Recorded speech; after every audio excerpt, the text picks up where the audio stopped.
Once upon a time, there was a guy named Jake who was always hungry and loved midnight snacks.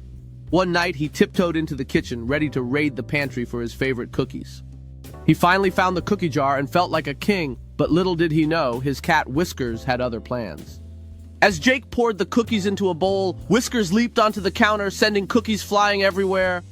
Instead of being mad, Jake burst into laughter, realizing he had created the ultimate cookie disaster. From that night on, they formed a midnight snack club, where cookies were the main attraction.